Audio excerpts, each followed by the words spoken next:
Bonjour à tous, l'objet de cette vidéo est les exceptions personnalisées. Dans certains cas, on a besoin de créer nos propres exceptions personnalisées pour informer l'utilisateur qu'on a rencontré une opération invalide ou bien un fonctionnement qui est indésirable. Donc, pour créer une exception personnalisée, on doit hériter de la classe mère des exceptions qui s'appelle exception. Donc là, je vais créer une exception public class, je vais l'appeler custom exception. Il y a une convention dans la création des exceptions que mon nom il doit être suffixé par le mot exception.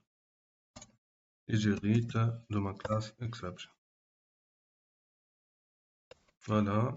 Et après, je vais implémenter un exemple tout bête pour lever cette exception-là. Donc, je vais demander à l'utilisateur d'entrer en entier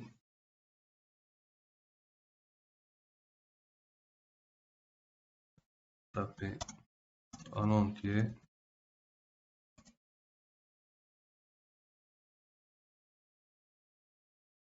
int number. Je veux lire l'entier tapé par l'utilisateur. Donc là, j'ai besoin de convertir le string en entier. Console Unreal.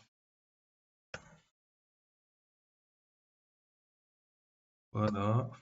Et par exemple, quand il tape 2, je vais lever mon exception personnalisée.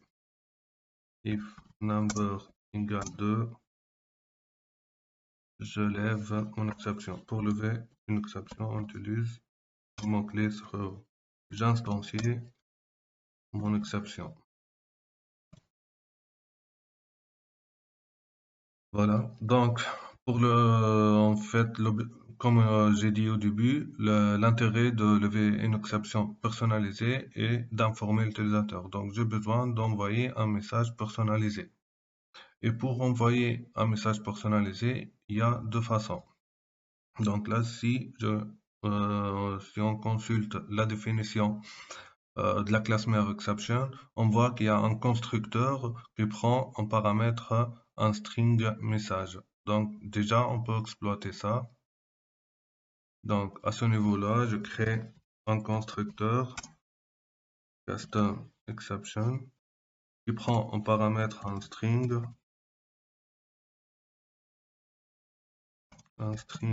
message. Et après, je fais l'appel au constructeur de ma classe mère. Je lui passe le message personnalisé. Hop. Voilà. Et après, à ce niveau-là, je passe mon message. Par exemple, je tape la valeur 2 et invalide. J'exécute. Ah, déjà pour afficher le message, donc je dois catcher l'exception et après afficher le message. Donc j'ai besoin là de bloc try catch. Je copie tout ça dans le bloc try. Ici, je déclare variable ex et là, je fais console.write et j'affiche mon message. Voilà, et après, je rajoute l'instruction console.readKey pour garder la console ouverte. J'exécute, je tape 2 et là, j'ai bien mon message, la valeur 2 est invalide. Donc ça, c'est la première façon. La deuxième façon, donc toujours en revenant vers la définition de la classe mère des exceptions, on peut remarquer qu'il y a une propriété virtuelle string message. Donc la deuxième façon, c'est d'overrider cette propriété message. Donc à ce niveau-là, je fais un override de message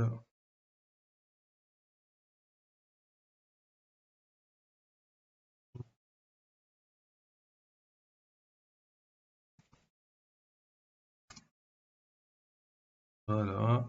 Et à ce niveau-là, je passe mon message personnalisé. Hop, je tape message personnalisé.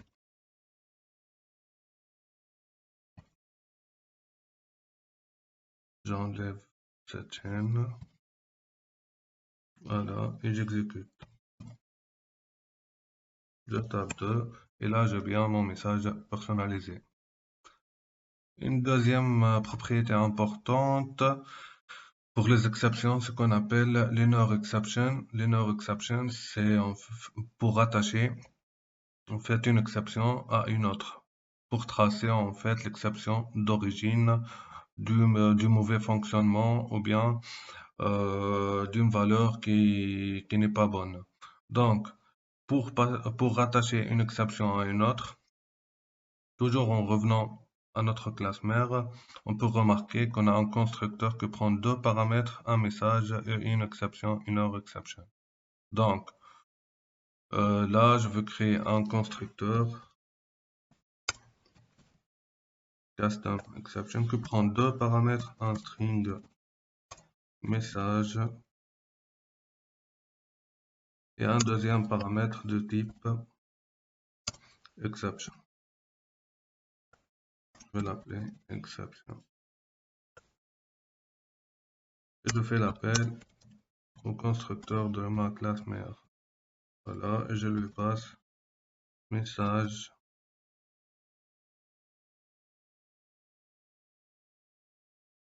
et exception.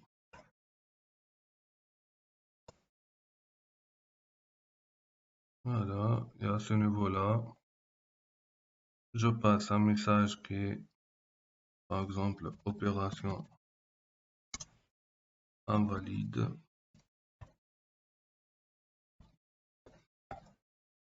Et un deuxième paramètre, par exemple, une exception file not found.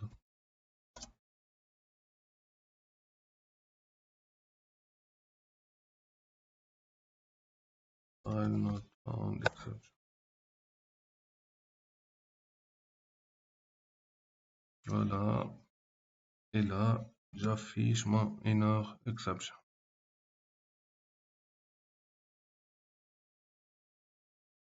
Hop, et j'exécute. Je tape 2.